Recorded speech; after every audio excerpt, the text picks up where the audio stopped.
almost certain that that Donaldson was in Royal Park Terrace, which is a short walk. You walk along Royal Park Terrace and up the bottom of the canyon. He almost certainly walked to work every morning from there. He's got muddled with another Donaldson here, and you can see them all here. Here's David, the spirit dealer in 1 Canongate, and his house. And there's another D. Donaldson who's crept in, and he's mucked things up no end.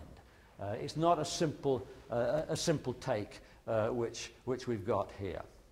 Even more concerning here, and this presents, I think, problems which this project and others will have to think through, is this entry here next to them. Flockhart, Duncan and Company, manufacturing chemists, etc., etc. South back of Canongate, which is there. Flockhart's are one of the most important entries which we've got here.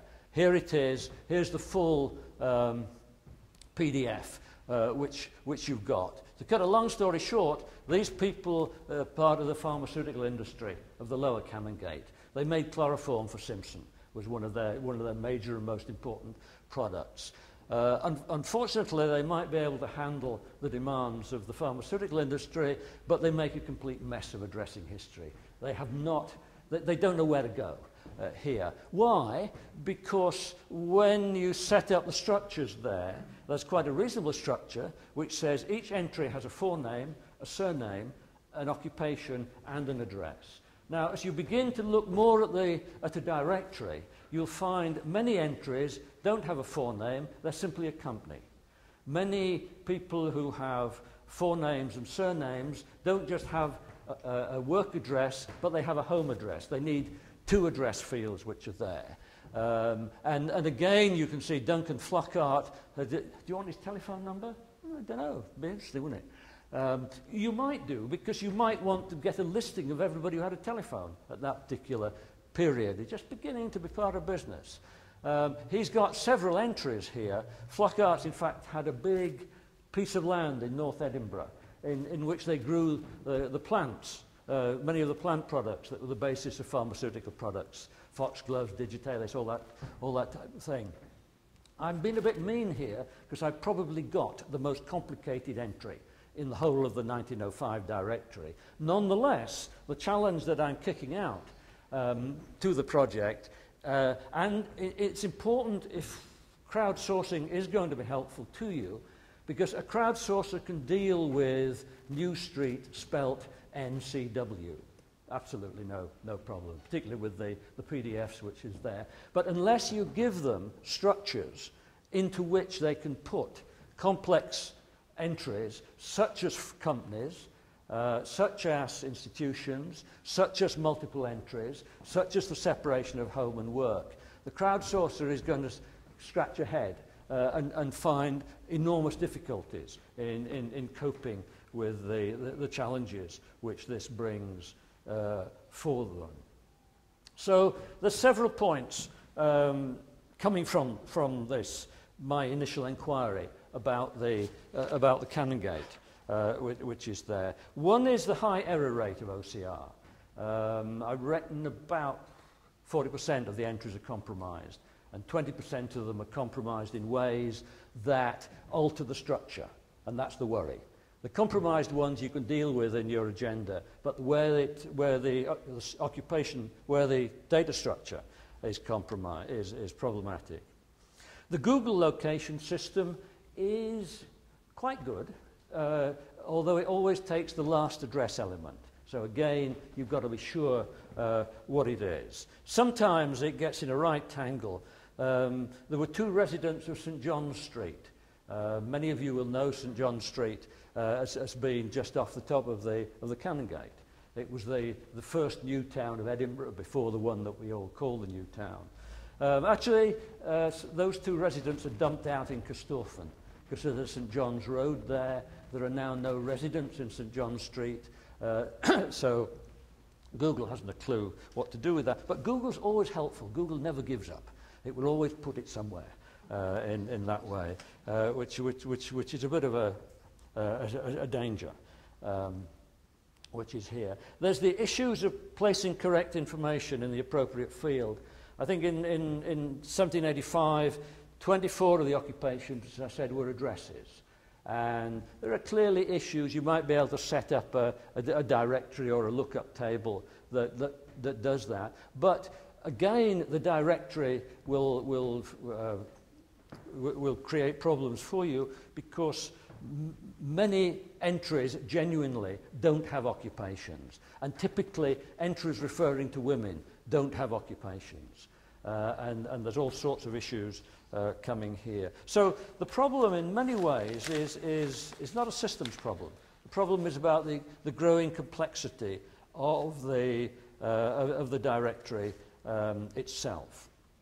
We're left not quite sure when we see some of the, the changes I've outlined, if it's an OCR error, a Google Map error, or even the changing nature of the directory itself. You'll see, I just, you know, one of the things that I'm keen on in these is to remind you of the physicality of the directory. That's a directory for 1774. It takes the very top professional elements of Edinburgh society. This is for 1840. I didn't pinch these from the library.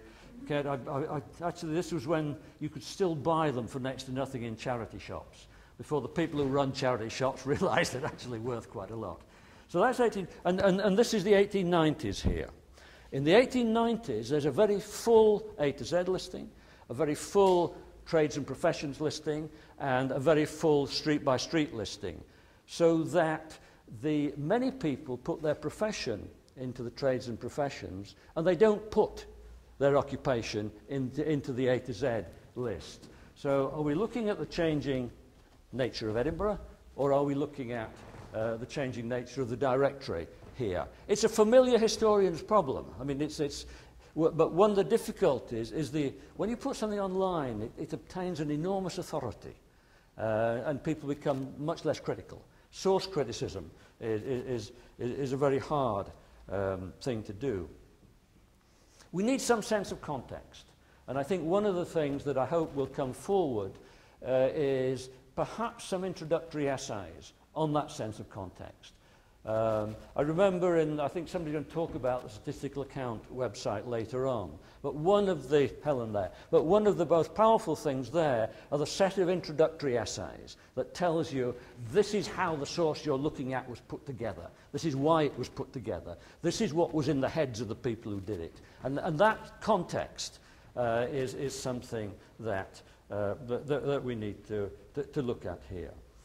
But you know, at present, I mean, these are sea trials, as I say, and we don't want any passengers on board because they'll still find the plumbers sort of going around all the cabins which are here. If we put a bunch of web-savvy 15-year-olds into this, they will become disillusioned within a very short space of time because these are people who know exactly how things like this work. But I think, that being said, it's important that we... Oh, I love this guy, John Deacon, football maker. Stuart will love him too, because he fits your data structure absolutely perfect. You know, I mean, okay, I'm picking on the problems, highlighting them, so we can think about them. But let's not forget the enormous amount of useful, accurate work.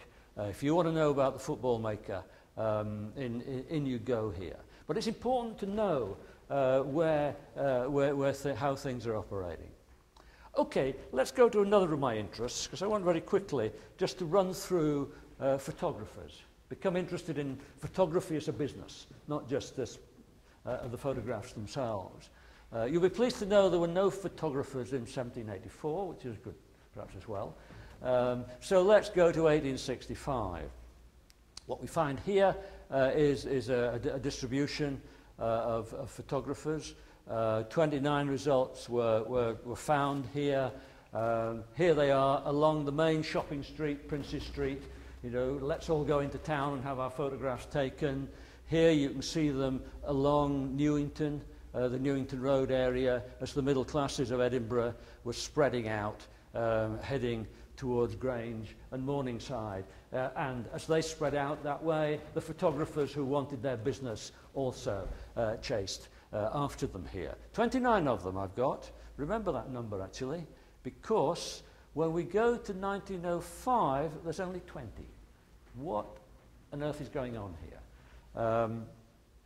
I know of no economic, technological or social reason why there should be fewer photographers in Edinburgh between those two dates. I think that's the Directory. I think if you looked up trades and professions section, you would get that. So anybody trying to write a history of the economic history of photography in Edinburgh straight off this would be in deep trouble here. Some of this, and Newington has disappeared here, except for this guy, forget who he was. Oh, let's go to Thomas Percy, where's somewhere out west. He's actually been located in his home address. So this is part of the business and home issue. If you're doing the economic history of photography, do you want that? Do you want his home address or not? Well, let's go a step back, because I have in my back pocket here another one that I did earlier, to quote that famous phrase, where I took listings of photographers from trades and professions. 1890, there were 53 of them. 1857, there were 24 of them. And it shows that, you know, we got a long way there. There's the Princes Street lot.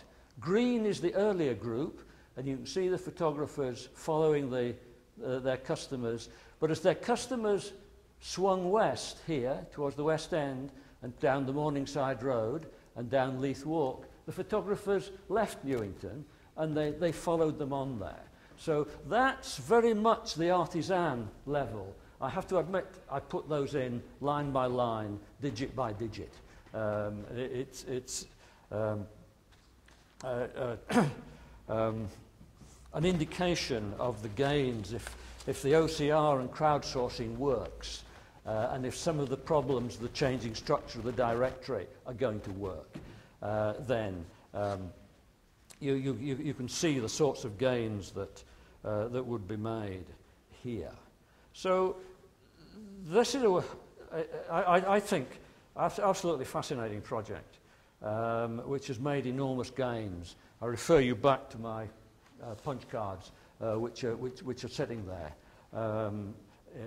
At the same time, there's an enormous number of issues, opportunities there, at any level of history, whether it's somebody like me looking at economic and social structures. If you're a family historian and you punch in Morris and you get Morris, then you're in there.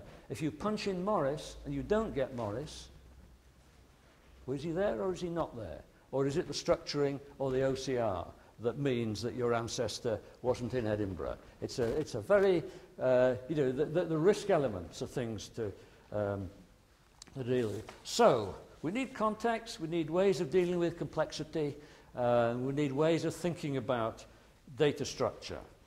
There's also an issue I've not mentioned, but you might think about, which is that you're getting a huge amount of information here.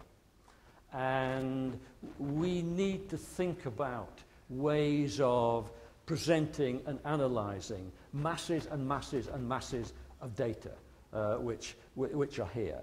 You need to begin to think like the unfortunate intelligence officer who is no longer able to prop up the bar and listen in to conversations, but has got this huge amount of electronic noise, more than anybody could read in a lifetime, and devises ways of presenting it and analysing it in all sorts of ways. But that is quite enough. I think this is a ship, to go back to my metaphor of the launch at the beginning, I think this is a ship with a great future, but it's not yet ready for sea. But I hope it will be. Thanks very much.